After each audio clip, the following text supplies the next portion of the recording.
शरद पवार से डर गए अजीत पवार, खुद कबूल लिया सच। अजीत से कम नहीं हुई शरद पवार की नाराजगी, हाथ मिलाने से किया इनकार। पीएम के साथ दिखाई गर्मजोशी, लेकिन भतीजे को किया नजरअंदाज। एनसीपी तोड़ने के लिए भतीजे को पवार ने नहीं किया माफ।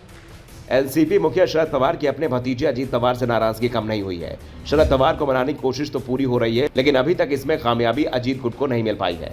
बार बार अजीत पवार अपने चाचा से मिल रहे हैं, किसी न किसी बहाने से उन्हें अपने साथ लाने की कोशिश कर रहे हैं, लेकिन शरद पवार ने अभी तक कोई संकेत नहीं दिए हैं कि वो अजीत पवार के साथ जाने को तैयार हैं। तो दूसरी ओर अजीत भी अब आगे निकल चुके हैं। वो एनडीए की सरकार में मंत्री बन चुके हैं और शरद पवार के अधिकांश करीबी भी इस बार अजीत के साथ दिखाई दे रहे हैं, जो शिंदे सरकार में मंत्री बन चुके हैं। अब दावा तो यहां तक किया जा रहा है कि मोदी सरकार में एनसीपी कोटे से एक ही नहीं, 2 सांसदों को मंत्री बनाया जा सकता है। राज्यसभा में एनसीपी सदस्य प्रफुल्ल पटेल और लोकसभा सदस्य सुनील तटकरे दोनों के ही नाम मंत्री पद को लेकर आगे चल रहे हैं, और अगर दोनों को केंद्रीय मंत्री बना दिया जाता है तो पवार पर दबाव बढ़ सकता है और पवार के साथ बचे विधायक भी पाला बदल सकते हैं।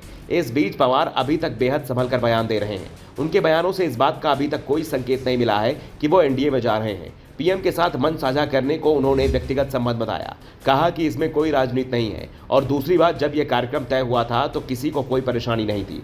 कार्यक्रम तय होने के बाद भी इस एनसीपी में बंटवारा हुआ था। वैसे शरद पवार पीएम को लेकर हमेशा ही नरम रुख दिखाते रहे हैं। इस समय पीएम मोदी को लेकर नरम है, तो इससे पहले जब केंद्र में अटल बिहारी वाजपेयी की सरकार थी तो वो वाजपेयी को लेकर भी नरम ही रहते थे। कभी भी पवार ने वाजपेयी को लेकर भी तीखे तंज नहीं कसे थे। पवार मोदी को लेकर भले ही नरम हो, लेकिन अपने भतीजे को लेकर उनके तेवर नरम नहीं पड़ते दिख रहे हैं। दरअसल 1 अगस्त को लोकमान्य तिलक राष्ट्रीय पुरस्कार पीएम मोदी को शरद पवार ने अपने हाथों से दिया था।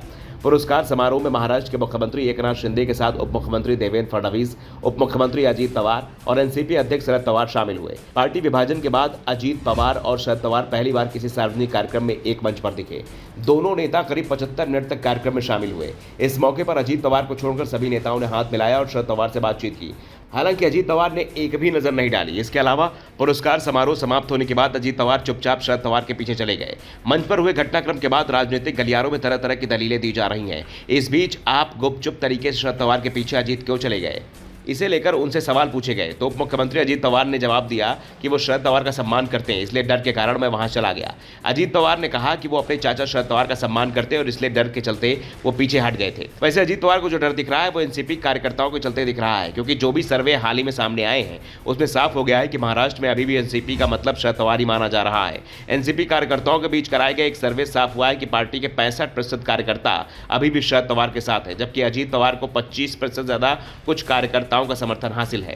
वैसे अजीत के लिए राहत की बात यह जरूर हो सकती है कि जब एकनाथ शिंदे उद्धव ठाकरे से अलग हुए तो उन्हें शिव सैनिकों का नाम मात्र का ही समर्थन हासिल था, जबकि उन्हें राज्य का सीएम पद मिल गया था और अभी भी उनकी लोकप्रियता में खास इजाफा नहीं हुआ है। Bureau report, the Dhakad news.